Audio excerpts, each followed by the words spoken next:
અમે ક્લિયર નથી કે અમારે કયા દેશમાં જવું, તો તમારા પહેલા સૂચનો કયા હોય છે? કોઈ પણ બાળકને કેરિયર માટેનું જ્યારે પ્લાન કરતા હોય તો પહેલી રિક્વાયરમેન્ટ છે ને ઇંગ્લિશ.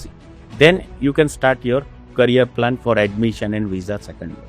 જે તમે 5 કન્ટ્રી કયા, એમાં પોતાના સંતાનને મોકલવા માંગતા હોય તો મિનિમમ એમની પાસે કેટલા રૂપિયા હોવા જોઈએ? પૈસા કેટલા હોવા જોઈએ ને એ ઇમ્પોર્ટન્ટ નથી. એજ્યુકેશન લોનના સરળ ઓપ્શન્સ ખૂબ સારા પ્રમાણમાં અત્યારે અવેલેબલ છે. વિદેશને લઈને બહુ બધા મિથ છે, લોકો છેતરાતા હોય છે ઘણી વસ્તુઓમાં જેમનું નોલેજ ના હોય. ત્યારે કોઈ કન્સલ્ટન્ટ કોઈ દિવસ છેતરતું નથી. જે લોકોને ગમે તે રીતે વિદેશ જવું છે, હું 5-25 લાખ રૂપિયા કમાઈ, એક એજન્ટ જોડે છેતરવા જાય છે. Student visa without IELTS Australia. હવે ઇમિગ્રેશનની વેબસાઇટ ઉપર જે વર્ડ્સ નહીં લખ્યો તો ઇમિગ્રેશન વિઝા ક્યાંથી આપશે? ઘણા એવા હશે કે જેને ફોરેન જવું છે, વર્ક પરમિટ અને PR, આ બંનેનો ડિફરન્સ નથી ખબર, બંનેમાં શું ફરક છે? વર્ક પરમિટ નામ બહુ મોટું ફ્રોડ છે, જે લોકોના પૈસા, લોકોના સપના અને લોકોનું માનસ તોડી. જે એજન્ટને ખબર જ નહીં કે વર્ક પરમિટ શું છે, એ આપણને વર્ક પરમિટ લઈ આપે તો વોટ ઇઝ ધ જેન્યુનનેસ? 2.5 દાયકાની તમારી સફર થઈ, સફળતાના મુખ્ય કારણો કયા? મારો તો બિઝનેસ હતો, હું મહેનત કરવાનો હતો, પણ લોકોએ મારા ઉપર વિશ્વાસ મૂક્યો, એટલે હું સફળ છું.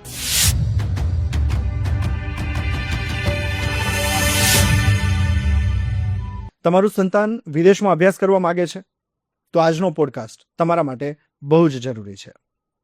વિદેશમાં અભ્યાસ એ મોહ છે કે આજના સમયની માંગ? વિદેશમાં અભ્યાસ એ એક આંધળું અનુકરણ છે કે તમારા સંતાનના કરિયર માટે જરૂરી નિર્ણય? આવા કેટલાય સવાલો ઘણા બધા વાલીઓના મગજમાં ચાલતા હોય છે અને આજનો પોડકાસ્ટ એ તમારા સવાલનો જવાબ હોઈ શકે છે. આ જ સવાલોના જવાબ તેના જ એક એક્સપર્ટ પાસેથી આપણે મેળવવા છે. આ એક એવા એક્સપર્ટ છે જેમણે 10,000 વિદ્યાર્થીઓને વિદેશ જવા માટે બહુ જ મદદ કરી છે, માર્ગદર્શન આપ્યું છે અને તેમના માટે એ એક કડી બન્યા છે. એ વ્યક્તિ એટલે સ્ટ્રોમ એજ્યુગોમાંથી તેના ફાઉન્ડર કલ્પેશ બારોટ. કલ્પેશભાઈ, કેમ છો? નમસ્તે. કલ્પેશભાઈ, એજ્યુકેશન અને એમાં પણ ફોરેન એજ્યુકેશન એટલે વાલી માટે બહુ જ જવાબદારી, વાલી માટે બહુ જ અઘરો અને વાલી માટે ન સમજાય એવો વિષય. એવા વિષયમાં એક કડી તમે બનો છો. કલ્પેશભાઈ કડી બને છે વિદેશ અને આપણા વતન એ બંને વચ્ચેની. શા માટે તમે આ જ ફિલ્ડ ચૂઝ કર્યું? એકચ્યુઅલી એવું છે કે મારા ફાધર પોતે બ્રહ્મભટ્ટ ક્લાસીસ કરીને વર્ષોથી ચલાવતા હતા અને ફાધર પોતે એજ્યુકેટેડ બી હતા અને એજ્યુકેશન ફિલ્ડમાં હતા. તો મેં જ્યારે અહીંયા જોયું કે મારા ફાધર 1 to 12 સ્ટાન્ડર્ડ સુધીના કોચિંગ ઇન્સ્ટિટ્યૂટ ચલાવતા હતા વિસનગરમાં, તો મેં જોયું કે એના પછીની કેરિયરના કયા સ્કોપ છે. મારે પોતાને ડોમેસ્ટિક એજ્યુકેશનમાં એ વખતે ઇન્વોલ્વ નહોતું થવું, તો નવું ફ્યુચર પ્લાન શું, નવી જનરેશનની જરૂરિયાત શું, નવા બાળકોનું કરિયર પ્લાન શું, એ વખતે એ જ અનુસંધાનમાં ફાધર જોડે જોડાઈ અને સમજ્યો. એટલે મેં નેક્સ્ટ લેવલનું બાળકોનું કરિયર પ્લાન શું, એ મને ઇન્ટરનેશનલ એજ્યુકેશન લાગ્યું અને ત્યાંથી જ મેં આ વસ્તુની શરૂઆત કરી કે બાળકોને સાચું કરિયર પ્લાન કરવું, 12th પછી વિદેશ કઈ રીતે જવું, ગ્રેજ્યુએશન પછી વિદેશ કઈ રીતે જવું, એનો એક વિચાર ત્યાંથી આવ્યો અને એ વિચારને આજે 25 વર્ષથી અમલ કરી અને હજારો વિદ્યાર્થીઓનું અમે કરિયર બનાવ્યું. હજારો વિદ્યાર્થીઓનું કરિયર બનાવવા માટે એક બહુ મોટી ટીમની જરૂર પડતી હોય છે. ઓલમોસ્ટ 80થી વધારે લોકોની તમારી ટીમ છે, 7 જગ્યાએ તમારી બ્રાન્ચ છે. આ બધાની વચ્ચે સૌથી મહત્વનો હોય છે વિશ્વાસ. વાલીના મનમાં બહુ બધા સવાલ હોય. એને એવું થાય કે હું મારા બાળકને કયા દેશમાં મોકલું. સૌથી પહેલો સવાલ આ. ત્યાં જાય તો કરિયર કઈ એના માટે ચૂઝ કરવી. કરિયરનું એક રાઇટ સિલેક્શન થઈ ગયું તો એને જોબ મળશે કે કેમ, આ એનો ત્રીજો સવાલ. PR મળશે કે વર્ક પરમિટ પછી અહીંયા પાછો આવશે. આવા બધા સવાલોની વચ્ચે વાલી તમારા પર બહુ મોટો વિશ્વાસ મૂકતા હોય છે. એ વિશ્વાસને કેવી રીતે તમે એ વિશ્વાસમાં કેવી રીતે ખરા ઉતરો છો? એક તો પહેલામાં પહેલો 25 વર્ષનો અમારો એક્સપિરિયન્સ છે અને જે અગેન કીધું કે 80થી વધારે લોકોની ટીમ છે. તો પહેલામાં પહેલું કે જ્યારે વાત કરીએ છીએ વિદેશ જવાની, તો પહેલો મુદ્દો છે કે બાળકે એની કરિયર માટે વિદેશ કેમ જવું જોઈએ અને કેમ ના જવું જોઈએ, અને વિદેશ જવું એ યોગ્ય નિર્ણય છે કે નહીં, આ સૌથી મોટો. તો નોર્મલી કેવું હોય છે કે એક બાળક છે અને અહીંયા 12th પૂરું કર્યું પછી એના માટેનું એક બેચલરનો કરિયર પ્લાન આવે કે ભાઈ બેચલર મારે કયા ફિલ્ડમાં કરવું. એક બાળક છે કે જેણે અહીંયા બેચલર કર્યું છે એને માસ્ટર્સ કરવું, તો જ્યારે 12th વાળો બાળક છે તો એને જે કરિયર બેચલરમાં બનાવવાની છે, તો એના માટેના મુદ્દાઓ એવા છે કે પહેલું વિદેશ કેમ કરિયર બનાવી. તો એક બાળક જ્યારે ઇન્ડિયામાં એજ્યુકેશન લેવા જાય છે બેચલર્સ, તો નોર્મલી અહીંયાના એજ્યુકેશન સિસ્ટમમાં કોઈ પ્રોબ્લેમ નથી, પણ એ એક એન્વાયરમેન્ટનો એવો ઇસ્યુ છે કે ઘણા બધા લોકો આપણી આજુબાજુનું એક વાતાવરણ એવું છે કે ભાઈ ગ્રેજ્યુએશન પછી ઓપોર્ચ્યુનિટી નથી, આવું એક વાઇબ્સ ક્રિએટ કરેલું છે. હકીકતમાં એવું નથી. જ્યારે 100 બાળક બેચલર ભણવા બેસે છે કાં તો બેચલર ભણવા જાય છે, ત્યારે એ 100માંથી 30 લોકો એકદમ એક્સ્ટ્રા ઓર્ડિનરી સ્કિલ છે, 70 લોકો છે એ એવરેજ એજ્યુકેશનમાં એવરેજ છે કે જેમને ભણવા ખાતર ભણવું છે કાં તો ગ્રેજ્યુએટ જ થવું છે એવા વિઝનમાં ડિગ્રી માટે ભણે. તો આવા 2 પાથવે બને છે. જ્યારે જે 30 છોકરાઓ છે જે એકચ્યુઅલ સ્કિલ છે, એમનું કરિયર પ્લાન, એનો પાથ અને એની મહેનત અલગ છે, એ લોકો એમના લેવલે અલગ હોય છે. બીજા વધ્યા છે 70 છોકરાઓ. તો આ 70 છોકરાઓને મિનિમમ અને મેક્સિમમ વચ્ચે વહેંચવામાં આવે છે. મિનિમમ અને મેક્સિમમ એટલે કે એક છોકરો અહીંયા જ્યારે ઇન્ડિયામાં બેચલર કરે છે, એક બાળક તો બેચલર કરે છે, તો એ બેચલર દરમિયાન 1000 રૂપિયા પણ કમાઈને 3 વર્ષ કે 4 વર્ષના બેચલરમાં એના ફાધર મધરને આપતો નથી. જ્યારે એ જ છોકરો વિદેશ જાય છે, તો એ જ્યારે ફોરેન એજ્યુકેશન માટે જાય છે, તો પહેલા સેમિસ્ટર કે એક ઘણી યુનિવર્સિટી કે ઘણા કન્ટ્રીમાં એવું છે કે 6 મંથની ફીસ ભરવાની હોય છે, ઘણી કન્ટ્રી અને એની રિક્વાયરમેન્ટ 1 યરની ફીસ ભરવાની. એના પછી જ્યારે બાળક વિદેશ જાય છે, એટલે પહેલું સ્ટેપ એ છે કે એ પોતે એકલાએ પોતે બધું કરવાનું આવે છે, સર્વાઈવ જાતે કરતો થઈ જાય છે. તો પહેલો મુદ્દો છે કે એને ભણવાનું છે, એને પાર્ટ ટાઈમ જોબ કરવાની છે, જે જગ્યાએ એનું એકોમોડેશન છે ત્યાં એના કામ જાતે કરવાના છે. તો પહેલી બાળકની ટ્રેનિંગ ચાલુ થાય છે. એક બાળક 12th પછી આપણે અહીંયા એને બેચલર કરીએ છીએ તો એ ડિપેન્ડન્ટ છે, અને એ જ છોકરો વિદેશમાં સેલ્ફ ડિપેન્ડન્ટ થાય છે. આ એક સૌથી પહેલી શરૂઆત છે. સમજો કે પહેલા ભૂતકાળમાં આપણે તમે હું જોઈએ કે રાજાના ટાઈમમાં એવું હતું કે બાળકને 18 વર્ષથી 25 વર્ષના એક ગાળામાં ઋષિમુનિના આશ્રમમાં મોકલવામાં આવતા. તો એ પ્રજા વચ્ચે રહે, રૂટીન લાઈફસ્ટાઈલ કેવી હોય છે, કઈ જરૂરિયાત છે, એનું એક ઘડતર ખાય, અને પછી જ એને 25 વર્ષ પછી પાછો બોલાવવામાં આવે ને પછી એનો રાજ્યાભિષેક થઈ અને એને જવાબદારી આપવામાં આવે. તો મારી દ્રષ્ટિએ, મારા અનુભવથી હું એવું કહું છું, આ મારો વ્યક્તિગત ઓપિનિયન છે કે એક બાળકને બેચલર કરવા કે માસ્ટર્સ કરવા ફોરેન મોકલ્યા, મતલબ એને ગુરુકુળમાં સેલ્ફ ડિપેન્ડન્ટ થવાની ટ્રેનિંગ માટે મોકલ્યા છે. પછી કરિયર, સબ્જેક્ટ, યુનિવર્સિટી, ઓપોર્ચ્યુનિટી એ પછીની વાત છે. આ પહેલું સ્ટેપ છે અને સૌથી મોટું સ્ટેપ છે. એટલા માટે હું એવું કહી શકું કે વધુ અભ્યાસ અર્થે વિદેશ 12th પછી જવું એ પણ યોગ્ય નિર્ણય છે, માસ્ટર્સ કરવા જવું એ પણ યોગ્ય નિર્ણય છે. ફોર એક્ઝામ્પલ, હું મારા સન સાથે કે મારી ડોટર સાથે તમારી સંસ્થામાં આવું અને હું સાવ બ્લેન્ક હોય કે આને 12મું ધોરણ પૂરું થયું છે અથવા ગ્રેજ્યુએશન પૂરું થયું છે, આને મારે વિદેશ મોકલવા છે, એને વિદેશ જવું છે એવું એનું સપનું છે અને એક વાલી તરીકે મારું સપનું છે. અમે ક્લિયર નથી કે અમારે કયા દેશમાં જવું, તો તમારા પહેલા સૂચનો કયા હોઈ શકે? જો વિદેશ જવાનું પહેલું સ્ટેપ છે ઇંગ્લિશ કોમ્યુનિકેશન. વિદેશમાં માનો કે Australia, New Zealand, Canada, US, UK આ 5 કન્ટ્રી છે, એ મેજર ઇન્ટરનેશનલ સ્ટુડન્ટ માટે ઓપોર્ચ્યુનિટી હોય. કયા? ઓસ્ટ્રેલિયા, ન્યૂઝીલેન્ડ, કેનેડા, US અને UK. ઓકે. આ મેજર 5 કન્ટ્રી. તો આ 5 કન્ટ્રીમાં આ બધાની કોમન લેંગ્વેજ છે ઇંગ્લિશ. તો કોઈ પણ બાળકને કેરિયર માટેનું જ્યારે પ્લાન કરતા હોય તો પહેલી રિક્વાયરમેન્ટ છે એને ઇંગ્લિશની. ઇંગ્લિશના આ બધી કન્ટ્રીઓના અલગ અલગ કોર્સ છે અને અલગ અલગ એક્ઝામ્સ છે, જેમ IELTS છે, PTE છે, TOEFL છે, સેલ્ફીપ છે, લેંગ્વેજ સર્ચ છે. આવી બધી અલગ અલગ એક્ઝામ છે, પણ કોર છે ઇંગ્લિશ.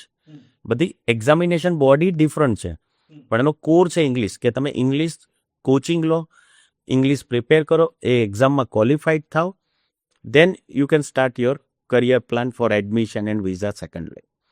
તો મહત્વની વસ્તુ છે કે અમારા ત્યાં જ્યારે બાળક આવે છે તો અમે એનું કરિયર પ્લાન, પહેલું એના એકેડેમિક પ્રોફાઇલ, એના કોર્સ, એને કયા કોર્સમાં જવું છે, એની પોતાની શું ઈચ્છા છે અને એની શું ઓપોર્ચ્યુનિટી છે, જો એને એવું છે કે મારે આ કોર્સમાં જવું છે, પણ અમને એવું લાગે છે અમારા અનુભવથી કે ભાઈ આ કોર્સ આ યુનિવર્સિટી યા તો આ કન્ટ્રીમાંની ઓપોર્ચ્યુનિટી નથી, તમે એને ગાઈડ કરીએ. અને અત્યારે આ બધી વસ્તુઓ છે, ગૂગલ રિસર્ચ અને અમારા પોતાના રિસર્ચ મટીરિયલમાં બી અમારી જોડે પ્રૂવન, તો અમે એને ગાઈડ કરીએ. તો રાઇટ કોર્સ સિલેક્ટ કરવા માટે, રાઇટ કન્ટ્રી સિલેક્ટ કરવા માટે એની અમારી આખી ટીમ એક્સપિરિયન્સ સાથેની અમારી જોડે મટીરિયલ પણ છે. તો અમે બાળકને એ પ્રમાણે ગાઈડ કરીએ, જોડે જોડે એને કોચિંગ કરીએ અને કોચિંગ આપીએ, અને કોચિંગની જોડે જોડે એનું કરિયર પ્લાન કરી અને આખી એની પ્રોસેસ કરી. એટલે તમારે ત્યાંથી જ આખું એને એક રૂપરેખા આખી મળી જાય કે તમારા માટે આ જરૂર છે, યોગ્ય છે. આ 5 કન્ટ્રી તમે એમને કહી દો કે આ 5 મેજર કન્ટ્રી છે, ત્યાં તમે જાઓ. સૌથી મેજર ઇસ્યુ નક્કી થઈ ગયું, એક્ઝામની તૈયારીઓને એ બધું નક્કી થઈ ગયું હોય છે. પછી આવતો હોય છે બજેટ. ઘણા કેસ તમારી પાસે એવા આવ્યા હશે જ્યાં વાલી પાસે એટલું બજેટ ન હોય, એમને સ્ટુડન્ટ લોન ઓર કોઈકની પાસેથી પૈસા લેવા પડે અને છોકરાઓને મોકલવા પડતા હોય. ત્યાં ગયા પછી તમે 25 વર્ષથી છો, એટલે કેટલાક કેસ સ્ટડી તો એવા હશે કે આવ્યા ત્યારે એવું થયું હોય કે યાર આની સિચ્યુએશન નથી કે એ જઈ શકે, અને અત્યારે બહુ જ સારા લેવલ પર હોય. આવા કેસ સ્ટડીઝ તમારી પાસે હશે? ઘણા બધા. જો આજથી 10 વર્ષ પહેલાં એવું હતું કે 2 ભાગ હતા, કે એજ્યુકેશન લોન અને ફાઇનાન્શિયલ રિસોર્સિસ. જે ફાઇનાન્સના 2 ભાગ પડે છે ફોરેન એજ્યુકેશન માટે. એક વિઝા માટે એક ફંડ શો કરવું, અને બીજો ભાગ છે એકચ્યુઅલ એક્સપેન્સ. તો 10 વર્ષ પહેલાં 2 વસ્તુ હતી, કે એક વસ્તુ એવી હતી કે લોકો અજાણ હતા, લોકોને નોલેજ નહોતું, આઈટી રિટર્ન નહોતા ભરતા, એમની પ્રોપર્ટીની વેલ્યુ શું છે, એજ્યુકેશન લોન શું છે, આવી કશી જ ખબર નથી. અત્યારે વિદ્યાર્થીઓ અને વાલીઓ બંને સ્માર્ટ થઈ ગયા છે. બીજું શું થયું કે જે પ્રોપર્ટી આજથી 10 વર્ષ પહેલાં 50 લાખ રૂપિયાની હતી, એ પ્રોપર્ટી આજે 2 કરોડની થઈ ગઈ. એજ્યુકેશન લોનમાં પણ એવો બદલાવ આવ્યો કે એજ્યુકેશન લોનમાં બી અનલિમિટેડ તમારા ટોટલ એક્સપેન્સ જેટલી બી એજ્યુકેશન લોનો ઘણી બધી બેન્કો પ્રોવાઈડ કરવા માંડી. એટલે ફાઇનાન્સ અને લોન માટેના સપોર્ટની કોઈ વિદ્યાર્થીઓને ફાઇનાન્સ માટે તકલીફ પડવાના પર્સન્ટેજ ઘટવા માંડ્યા. બીજો વિષય સરકારી યોજનાઓ બી ઘણી બધી. માનો કે બિન અનામત આયોગ કહીએ તો 15 લાખ રૂપિયા સુધીની 4% વ્યાજની લોન મળે છે. સમાજ કલ્યાણ વિભાગની 15 લાખની 4% લોનો મળે છે. તો ફાઇનાન્શિયલ સોર્સિસ પેરેન્ટ્સ માટે બહુ સારા અને વધુ પ્રમાણમાં થઈ ગયા, કે જેનું બર્ડન પહેલાં પેરેન્ટ્સને વધારે આવતું હતું એ હવે ઘટવા માંડ્યું છે. પણ પેરેન્ટ્સે કેટલી તૈયારી રાખવી જોઈએ? આટલા તો આજે તમે 5 કન્ટ્રી કયા, એમાં પોતાના સંતાનને મોકલવા માંગતા હોય તો મિનિમમ એમની પાસે કેટલા રૂપિયા હોવા જોઈએ? જો પૈસા કેટલા હોવા જોઈએ ને, એ એટલું બધું ઇમ્પોર્ટન્ટ નથી. કારણ કે મેં તમને અગેન આના પહેલાં કીધું કે એજ્યુકેશન લોનના ઓપ્શન્સ સપોર્ટિવ એટલા બધા ઊભા થઈ ગયા છે કે માનો કે એમને એવું સિક્યોર કરવાની જરૂર ના પડે કે હું 25 લાખ રૂપિયા ભેગા કરીને રાખું તો જ મારો છોકરો વિદેશ જતો રહે. એમની જોડે પ્રોપર્ટી, યા તો એમના રિલેટિવની પ્રોપર્ટી, યા તો એમને કોઈને કોઈ લેવલે ફાઇનાન્સના ડોક્યુમેન્ટેશન એજ્યુકેશન લોનથી એ વસ્તુ મેનેજ કરી શકે છે. એટલે પેલું પ્રી પ્લાન કરવાની યા તો બહુ બધા પૈસા ભેગા કરવાની જરૂરિયાત નથી. એજ્યુકેશન લોનના સરળ ઓપ્શન્સ ખૂબ સારા પ્રમાણમાં અત્યારે અવેલેબલ છે. વિદેશને લઈને બહુ બધા મીથ છે, લોકો છેતરાતા હોય છે ઘણી વસ્તુઓમાં જેમનું નોલેજ ના હોય. ત્યારે એવી કઈ વસ્તુ છે જ્યાં એમને એલર્ટ રહેવાની જરૂર હોય? જો વિદેશમાં છેતરાવાના અત્યારે હાલ તમે છેલ્લા સમજો કાંઈ 1 મહિનાનું લઈ લો તો ગુજરાત સંદેશ, દિવ્ય ભાસ્કર જે મેજર પેપર છે તમે રોજ જોજો તો એક આર્ટિકલ રોજ જોવા મળે છે કે વિદેશની લાલચમાં છે. આવું રોજ એવરી ડે. હું 30 દિવસના કહું તો 30 દિવસના આ 4 પેપરમાંથી એક પેપરમાં હશે. તો હું પોતે વ્યક્તિગત મારો ઓપિનિયન એવો છે કે કોઈ કન્સલ્ટન્ટ કોઈ દિવસ છેતરતું નથી. તો જે લોકો અનક્વોલિફાઈડ છે, જે લોકોને ગમે તે રીતે વિદેશ જવું છે, જેની સમજણ ઓછી છે, એક એજન્ટ જોડે છેતરવા જાય છે. હવે આ એજન્ટ શબ્દ કીધો તો એજન્ટ અને કન્સલ્ટન્ટ વચ્ચેનો પણ એક ફરક કહું. એજન્ટ એવું કહી શકે, કન્સલ્ટન્ટ છે ને એ તમને ગાઈડ કરે, ઇન્ફોર્મેશન આપે અને તમારી જોડે ડોક્યુમેન્ટેશન પ્રોસેસના ઇન્ફોર્મેશન આપીને પ્રિપેર કરાવે. અને એજન્ટ છે એ તમારું કરી નાખે. કરી નાખા શબ્દ એટલા માટે વાપરું છું, જ્યારે લોકો એજન્ટ જોડે જાય ને એટલે એને કહે કે ભાઈ મારી જોડે આઈટી કે હું બનાવી દઈશ, હું કરી દઈશ. તો this a different between agent and consultant. એટલે લોકોને શું છે કે ભાઈ કોઈકે એવું કીધું, અત્યારે તમે અત્યારે હાલ જોજો કે તમે સોશિયલ મીડિયામાં ઘણા લોકો એવી એડ આપે છે કે student visa without IELTS Australia. હા, રીલ્સ હોય છે. હવે ઇમિગ્રેશનની વેબસાઇટ ઉપર જે વર્ડ્સ નહીં લખ્યો તો ઇમિગ્રેશન વિઝા ક્યાંથી આપશે? તો જ્યારે આવી કોઈ વાત કોઈ કરે છે અને પોતાને એક્ઝામ નથી આપી IELTS કે PTની, પોતાને ઇંગ્લિશ વગર વિદેશ જવું છે, મતલબ આપણે જાતે લાલચમાં આવીને એજન્ટ જોડે છેતરાવા જઈએ છીએ. આ પહેલો વિષય. તો હું તો દરેક સ્ટુડન્ટ, પેરેન્ટ્સ અને જે લોકોને વિદેશ જવું છે એને હું એવો મેસેજ આપવા માંગુ છું કે તમે લાલચમાં છેતરાશો નહીં, કારણ કે તમે છેતરાવા જાઓ છો. કોઈની ઓફિસમાં તમે છેતરાવા જાઓ છો. હવે તમે જોજો કે ઘણી બધી રીલ હું જોઉં છું ઘણા ટાઈમથી કે 10 પાસને વિદેશ મોકલી દઈશું, 12 પાસને વિદેશ મોકલી દઈશું.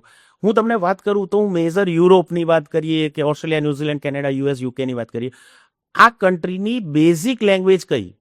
ઇંગ્લિશ. હવે ઇંગ્લિશ નથી આવડતું, જે 10મું પાસ છે, 12મું પાસ છે ને ઇંગ્લિશ નથી જ આવડતું, એ વિદેશ જશે કઈ રીતે? બીજું, મોકલવા વાળો બી છેતરવાનો છે. તો સમથિંગ ઇઝ રોંગ. આમાં બહુ મોટું જૂઠ સંતાયેલું છે અને પોતાની જાતને સંતાડવા માટે કે હું ગમે તે કરીને વિદેશ જતો રહું, હું 5-25 લાખ રૂપિયા કમાઈ લઉં, વિદેશ જતા નથી, એ માત્ર છેતરાય છે. તો પહેલામાં પહેલું પોતાની ક્વોલિટી સાચી રીતે વિદેશ જવા માટે ઇમ્પ્રૂવ કરવી અને સાચા રસ્તે વિદેશ જવું. એટલે વિદેશ જતી વખતે એમને કોઈ પહેલા તો લાયક છે કે નહીં એ પોતાનું ચેક કરવું જોઈએ, અને લાયક નથી કોઈ કેવું કે હું તમને લાયક બનાવીને મોકલી દઈશ, તો એ તમને એ પોતે ચીટ કરવાના રસ્તા ઉપર મોકલી રહ્યા છે. ઘણી વખત તમે સાંભળ્યું હશે ભાઈ વર્ક પરમિટ, કે ભાઈ વર્ક પરમિટ ઉપર રીલમાં બી આ બધું જોઈએ છે. જેટલી બી વાત કરું છું સોશિયલ મીડિયામાં આપણે બધા કનેક્ટેડ છીએ જ, અને આ બધું ત્યાંથી જ લોકો બી એ જ જોઈને છેતરાવા જાય છે અત્યારે કે ભાઈ હું વર્ક પરમિટ, ઓસ્ટ્રેલિયાની વર્ક પરમિટ. એક ખાલી વર્ક પરમિટનું બોલતા પહેલા ઘણા એવા હશે કે જેને ફોરેન જવું છે પણ એને આ બંનેનો ડિફરન્સ નથી ખબર, વર્ક પરમિટ અને PR. તો તમે વર્ક પરમિટ પર જે લોકો રમત કરી જાય છે એ કહેતા પહેલા ખાલી આ એક સમજાવો ને કે બંનેમાં શું ફરક છે. જો PR છે ને, પરમેનન્ટ રેસિડેન્સી કહેવાય. એ અત્યારે હાલ એવું કે ઇમિગ્રેશન પોલિસી પ્રમાણે તો ઇમિગ્રેશન ઓપોર્ચ્યુનિટી ઓસ્ટ્રેલિયા, ન્યુઝીલેન્ડ અને કેનેડા, આ 3 કન્ટ્રીમાં અલગ અલગ સ્કીલ માટે ઓપોર્ચ્યુનિટી છે. તો એની બેઝિક રિક્વાયરમેન્ટ શું? તો કોઈ પણ માણસની ઉંમર 45 વર્ષથી નાની હોવી જોઈએ. બીજું, એનો એક્સપિરિયન્સ જે એમનું સ્કિલ ઓક્યુપેશન લિસ્ટ છે એના રિલેટેડ જ એનું એક્સપિરિયન્સ હોવો જોઈએ. એની IELTS કે PTની ઇંગ્લિશ રિક્વાયરમેન્ટ હોય જે સુપિરિયર કહેવાય. કે માનો કે હું IELTS ને કમ્પેર કરું તો ઈચ 7 સ્કોર જોઈએ, ઈચ 8 જોઈએ. આ સ્કોર એના જોડે એલિજિબલ હોય તો એલિજિબલ છે કોઈ પણ ઓસ્ટ્રેલિયા, ન્યુઝીલેન્ડ, કેનેડા જેવી કન્ટ્રીમાં કોઈ પણ અલગ અલગ ઓક્યુપેશન એમની જે ડિમાન્ડ છે એમાં એ એપ્લિકેશન કરી શકે છે અને PR બી થાય છે. અમારી પોતાની જ અમારી એડિલેટ ઇમિગ્રેશન, અમારી પોતાની માઇગ્રેશન લો ફોર્મ છે, તો અમે પોતે પણ કરીએ છીએ. અમારી ત્યાં ઓનલાઈન જે ઓફલાઈન જે સ્ટુડન્ટો અહીંયાથી અમે જે મોકલ્યા છે એમને નેક્સ્ટ એમનું એજ્યુકેશન પતે તો પછી PR સુધી તો અમે સપોર્ટ કરીએ છીએ. પણ જે લોકો જેન્યુઅલી પ્રોફાઇલથી અવેલેબલ છે, હવે એ જ છોકરો છે એને બી મિકેનિકલ કર્યું છે અને એને 5-7 વર્ષની ગેપ છે અને એને માર્કેટિંગ કંઈક અલગ અલગ માર્કેટિંગમાં ને એમણે સિવિલમાં કામ નહીં કર્યું. હવે કોક એને કહે કે હું તને આનું એક્સપિરિયન્સ સેટ કરીને કરી આપું તો એ આજ નહીં તો કાલ કોક જગ્યાએ એ પ્રોફાઇલમાં બરાબર. એટલે genuine education, genuine experience, genuine English એ 100% PR થાય છે અને એનું પરમેનન્ટ રેસિડેન્સી અલગ અલગ કન્ટ્રીમાં મળે છે એની એક કન્ટ્રીની રિક્વાયરમેન્ટ પ્રમાણે. પછી વાત આવે વર્ક પરમિટ. તો વર્ક પરમિટની જે લોકો અલગ અલગ જાહેરાત આપે, ભાઈ ઓસ્ટ્રેલિયામાં વર્ક પરમિટ છે, ન્યુઝીલેન્ડમાં છે, કેનેડામાં છે. આજે ઇન્ડિયામાં આપણે તમારી કંપની ચાલે છે, મારી કંપની ચાલે છે, એક એમ્પ્લોયીને લેવા માટે આપણે શું કરીએ છીએ? એના ઇન્ટરવ્યૂ કરીએ છીએ અને ફિઝિકલ બોલાવીએ છીએ. મને એક એજન્ટ એવું મળે છે, મને એવું કહે છે કે હું તમારી વર્ક પરમિટ કરી આલું. જ્યારે ઇન્ડિયામાં એક કંપનીમાં આપણે કોઈ એમ્પ્લોયીને નોકરી રાખવો છે તો આપણે એના 1-2 ઇન્ટરવ્યૂ લઈએ છીએ, without knowing a person, without showing a person, જે એજન્ટને ખબર જ નહીં કે વર્ક પરમિટ શું છે, એ આપણને વર્ક પરમિટ લઈ આપે તો what is the genuineness? Without showing a person, without knowing a person, એક કંપની ત્યાંથી એક ઓફર લેટર મોકલે છે પ્રોસેસ માટે, તો એની જેન્યુનનેસ કેટલી? આ જ વાસ્તવિકતા છે વર્ક પરમિટની.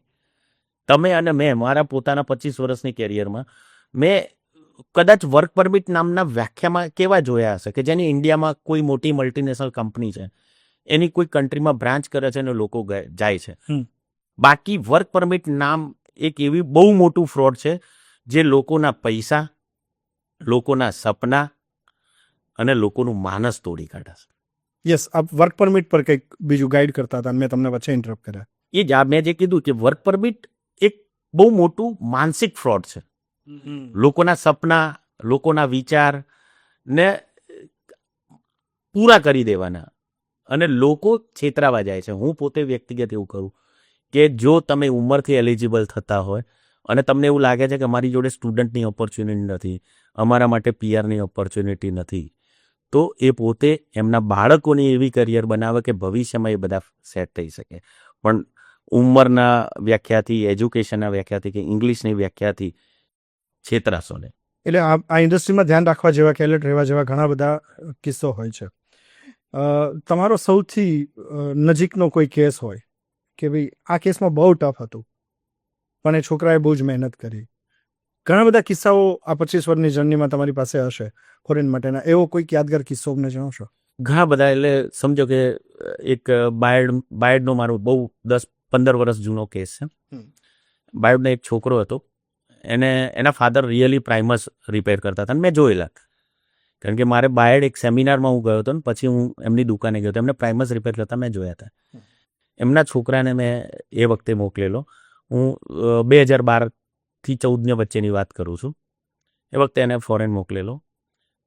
હમણાં 1.5 વર્ષ પહેલાં, કારણ કે મને એ કેસ યાદ છે, એના પેરેન્ટ્સ મને મળવા આવ્યા હતા અને એણે મારી જોડે 10 મિનિટ વાત કરતાં કે બાબુ આ કરે છે, બાબાએ આ મકાન લઈ લીધું, બાબાએ આ કર્યું, બાબાએ આ કર્યું, આ કરે છે. અને એમની એજ 60-65 વર્ષની હશે. એ મને મારી ખુરશી પરથી ઊભા થઈને મને પગે લાગવા આવતા હતા. ત્યારે હું ઊભો થઈને એમને પગે લાગ્યો. એ જ્યારે પગે લાગતા ત્યારે એમના હાથમાં આંસુ હતા.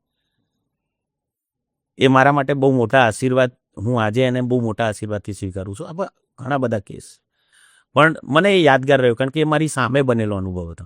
કારણ કે જ્યારે એના ફાધરના આંખમાં આંસુ હતું ત્યારે મારા આંખમાં આંસુ હતા કે આનાથી મોટા આશીર્વાદ જીવનમાં કોઈ ના હોય. એટલે છોકરાઓ કેરિયર બનાવે છે, એમના મા બાપને સંતુષ્ટ કરે છે અને છોકરાઓ ત્યાં જઈને મહેનત પણ કરે છે જીવન માટે, એજ્યુકેશન માટે. પૈસા કમાવા તો મહેનત કરે છે પણ સંસ્કૃતિ પણ જાળવી રાખે છે. આવો મારો પોતાનો અનુભવ છે. મારા 25 વર્ષના કરિયરમાં મેં એક પણ મારા જોડે એવો એક્ઝામ્પલ નથી કે કોઈ છોકરો સ્ટુડન્ટ વિઝા માટે ફોરેન ગયો હોય અને એના મા બાપ અહીંયા દેવાદાર થયા અને કોઈ છોકરો ત્યાં વ્યસની થઈ અને એના મા બાપને અહીંયા દેવા ગયો. આવો એક્ઝામ્પલ મારા 25 વર્ષમાં મેં રિયલી જોયો નથી. 25 વર્ષ એટલે કે 2.5 દાયકાની તમારી સફર થઈ. સફળતાના મુખ્ય કારણો કયા? લોકોનો મારા ઉપરનો વિશ્વાસ. મારો તો બિઝનેસ હતો, હું મહેનત કરવાનો જ હતો. હું જે મારા પાર્ટ્સમાં આવતી હતી કે ભાઈ ઇન્ફોર્મેશન, વિઝા પ્રોસેસ, સર્વિસીસ, આ મહેનત કરવાનો જ હતો. પણ લોકોએ મારા ઉપર વિશ્વાસ મૂક્યો એટલે હું સફળ છું. સ્ટ્રોમ એટલે તમારે કેવું હોય તો શું કહો? સ્ટોર્મ એવું કહી શકાય કે મારો સ્વભાવથી હું વાવાઝોડા જેવો હતો એટલા મેં નામ પસંદ કર્યું હતું. અને આ ઇન્ડસ્ટ્રીઝમાં લોકોના સપોર્ટથી, વિશ્વાસથી હું વિઝાનું વાવાઝોડું છું જ. ક્યાં વાત હે! કઈ વાત કે લોકોને એક વખત દિલથી સ્પર્શી ગઈ હોય એવી ઘણી બધી ઘટનાઓ તમારી નજર સામે આવી હશે.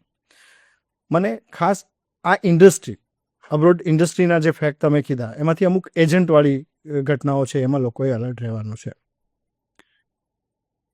આ ઇન્ડસ્ટ્રી સાથે જોડાયેલા કડવા સત્યો કયા? કડવા સત્યોમાં મેં તમને કીધું કે ફ્રોડ્યુલર માર્કશીટ. પણ હવે તો એ નહીં થતું હોય ને, એટલા બધા પેલા છે તો થતું હોય છે હજી પણ. કારણ કે તમે સમજો કે 6 મહિના 4 મહિના પહેલાં આણંદમાં જ હમણાં કોઈ ઓફિસમાં ડુપ્લિકેટ માર્કશીટ બનાવવાની ઓફિસ પકડાઈ હતી. અચ્છા. તો duplicate academic document, IT return અને ફ્રોડ્યુલર પ્રોસેસથી ખરેખર દૂર રહેવું જોઈએ. કારણ કે તમે પાસપોર્ટ છે ને, તમારી જોડે જ્યારે પાસપોર્ટ છે ને, એ તમારી લાઈફનું વેલ્યુએબલ થિંગ્સ છે. તમે આજે લાલચમાં કોઈ પ્રોસેસ કરો છો, તમને તમારા ભવિષ્ય ખબર નથી કે આજે વિઝા માટે બગાડેલો પાસપોર્ટ કાલ કયા દરવાજા બંધ કરશે. તો પાસપોર્ટનું ખોટી પ્રોસેસથી મિસયુઝ ના કરો. કોઈ નવો જ વિદ્યાર્થી છે જે ગામડેથી અહીંયા આવ્યો છે અને એક સપનાઓ છે કે મારે વિદેશમાં સેટલ ત્યાં જ થવું છે, કરિયર માટે ક્લિયર ના હોય તો કોઈ સ્ટાન્ડર્ડ વસ્તુ હોય ખરી કે ભાઈ ઓકે કોમર્સ લાઈનમાં છે તો તમે આમાં કરિયર બનાવો, તમે સાયન્સ બેકગ્રાઉન્ડમાં છો તો આમાં કરિયર બનાવો, એવું હોય ખરું? યસ. જો પહેલાં છે ને, ફોરેન એજ્યુકેશનમાં બે માનસિકતા હતી. એક કે મારા રિલેટિવ આ દેશમાં રહે છે, યા તો આ સિટીમાં રહે છે કે આ કન્ટ્રીમાં રહે છે, મારે જવું છે. અને બીજી કે સબ્જેક્ટ સિલેક્શનમાં કેવું હતું, સાયન્સ ભણ્યો છે તો આ જ કોર્સ, કોમર્સ ભણ્યો છે તો આ કોર્સ, આર્ટ્સ ભણ્યો છે તો આ કોર્સ. હવે વિદેશની આખી વધુ અભ્યાસક્રમની આખી સ્ટ્રેટેજી બદલાઈ ગઈ છે. એ સ્ટ્રેટેજીમાં કેવું છે, તમે કયું એજ્યુકેશન અહીંયા લીધું છે એ એજ્યુકેશનના સબફિલ્ડ. હવે માનો કે આપણે મેનેજમેન્ટની વાત કરીએ તો આપણા માટે મેનેજમેન્ટ ને એકાઉન્ટ આ બે જ ભાગ. હા. તો ગ્લોબલી એના 32થી વધારે સબફિલ્ડ્સ છે, ખાલી એકાઉન્ટિંગ અને મેનેજમેન્ટ. સમજો 2-3 કોર્સ હું નામ દઉં છું કે ગ્લોબલ બિઝનેસ છે, ઈ કોમર્સ છે, ફાઇનાન્શિયલ પ્લાનિંગ છે. તો મલ્ટિપલ ફિલ્ડ્સ છે. જેમ એન્જિનિયરિંગની વાત કરીએ તો એન્જિનિયરિંગમાં આપણે માનસિકતા એવી જ હતી કે આઈટી. હવે અત્યારે હાલ Australia, New Zealand, Canada, US, UK highest civil એન્જિનિયરના સબફિલ્ડના લોકોની જરૂરિયાત છે. Okay. Construction management, environmental engineering, architecture, number of લોકોની જરૂર છે. તો લોકોને ખબર જ નથી કે સિવિલ એન્જિનિયરના સબફિલ્ડ અને સિવિલ એન્જિનિયરિંગની Australia, New Zealand, Canada, US, UK કેટલી ડિમાન્ડ છે. આર્ટ્સની વાત કરીએ તો આર્ટ્સમાં લેવલે એજ્યુકેશન છે, હોસ્પિટાલિટી છે, અલગ અલગ એના બી 5-7 ફિલ્ડ છે. બહુ ઓછા છે આર્ટ્સની ઓપોર્ચ્યુનિટી. એન્જિનિયરિંગની બહુથી વધારે છે. એના પછી છે હેલ્થ અને પેરામેડિકલ. હવે અહીંયા ઘણા બધા છોકરા છોકરીઓ નર્સિંગ કરે છે, એમને ખબર જ નથી કે બેચલર ઓફ નર્સિંગ પછી ઓસ્ટ્રેલિયા, ન્યુઝીલેન્ડ, કેનેડા, યુકે, યુએસમાં એમના માટે શું ઓપોર્ચ્યુનિટી છે, એમને ખબર જ નથી. એક ફિઝિયોથેરાપિસ્ટ અહીંયા ફિઝિયોથેરાપી બેચલર ઓફ ફિઝિયોથેરાપી કર્યા પછી માસ્ટર ઓફ ફિઝિયોથેરાપીની શું ઓપોર્ચ્યુનિટી છે એ ખરેખર વિદ્યાર્થીને નથી ખબર. કાં તો ખબર છે તો પોતે રિસર્ચ નથી કરતા. ડેન્ટિસ્ટ, અહીંયા એક ડેન્ટિસ્ટ ડૉક્ટર છે, બેચલર એનું ડિગ્રી પત્યા પછી એક ક્લિનિક ખોલે છે, પણ એનાથી બધી મોટી વિદેશમાં ઓપોર્ચ્યુનિટી છે.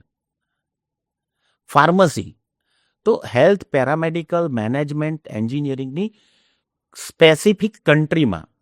હવે જનરલી કેવું હોય કે હું સિવિલ એન્જિનિયર ભણ્યો તો હું એવું વિચારું કે ભાઈ મારે ઓસ્ટ્રેલિયા જવું છે. તો અમારું કામ હવે એ છે કે તમારું આ એજ્યુકેશન છે, આ લીડિંગ એજ્યુકેશન આ કન્ટ્રીના આ સિટીમાં તમે જશો તો તમારી કરિયર પ્લાન થશે. તો હવે અમે વધારે એમાં મહેનત કરીએ છીએ કે subject specific university selection, country selection અને એ કન્ટ્રીમાં પણ સિટી સિલેક્શન. હવે માનો કે એક છોકરો આઈટી એન્જિનિયર ભણવા જાય અને એ યુએસના 52 સ્ટેટ્સ જે છે યા 54 સ્ટેટ્સ છે એમાં એ એવા સ્ટેટમાં જાય છે કે જ્યાં આઈટી ઇન્ડસ્ટ્રીઝ નથી. તો એ યુએસ જઈને શું કરશે? એના એજ્યુકેશન પછી એ શેમાં જોબ કરશે? તો અમે એ બી વધારે ગાઈડ કરીએ છીએ કે તમારે આ એજ્યુકેશન લેવાનું તો આ સિટીમાં આની સૌથી વધારે ઇન્ડસ્ટ્રી છે, તો આ કન્ટ્રીના આ સિટીમાં તમારે એજ્યુકેશન લેવા જવું જોઈએ, જેનાથી તમારી ફ્યુચર ઓપોર્ચ્યુનિટી કેરિયર ડેવલપ થાય. તો અમારું મેજર કામ અત્યારે આ છે કે બાળકને subject selection, university selection, country selection અને કન્ટ્રીના સ્ટેટ સિલેક્શન સુધી અમે મહેનત કરીએ છીએ. શું કલ્પેશભાઈ, આ તો બધી વાત આપણે જે કરી એ ઓવરઓલ આખી આ જે ઇન્ડસ્ટ્રી છે વિદેશમાં અભ્યાસ કરવા માટેની, એના માટેની વાત થઈ. વિદ્યાર્થીઓના બહુ બધા સવાલ, કારણ કે આ સાગર છે, સાગર જેટલું પણ એ લોકો જાણશે એટલું એમના માટે જરૂરી છે. તો આપણે એવું કંઈક પ્લાન કરીએ ફ્યુચરમાં કરિયર વાઇઝ અને કન્ટ્રી વાઇઝ વિદ્યાર્થીઓને માર્ગદર્શન મળે એના માટેની એક આખી વિદેશના આ જે સવાલો છે એની એક સિરીઝ આપણે પ્લાન કરીએ ફરીથી જો તમે સમય અલાવ કરો તો. યસ જીતુભાઈ, હું પોતે બી એક્સપર્ટ છું, મારી જોડે એક્સપર્ટ કન્ટેન્ટવાળી ટીમ છે. એટલે આપણે સબ્જેક્ટિવ જેમ નર્સિંગ છે, સિવિલ એન્જિનિયરિંગ છે, હેલ્થ એન્ડ પેરામેડિકલના અલગ Right. સબ્જેક્ટ છે, એન્જિનિયરિંગમાં ઇલેક્ટ્રિકલ છે, એમ એટલે ઇલેક્ટ્રિકલ એક એક્ઝામ્પલ આપું છું. સબ્જેક્ટ આટલા બધા સબ્જેક્ટ લાંબા નહીં બોલી શકે, તો સબ્જેક્ટિવ જે સબ્જેક્ટ છે એની સબ્જેક્ટની કઈ કન્ટ્રીમાં કેવી ઓપોર્ચ્યુનિટી છે એના ઉપર આપણે ડિસ્કસ કરીશું. હું અને મારી એક્સપર્ટ ટીમ પણ આમાં જોડાશે. થેન્ક યુ કલ્પેશભાઈ, મારા પોડકાસ્ટમાં તમે જોડાયા. Thank you. Thank you very much.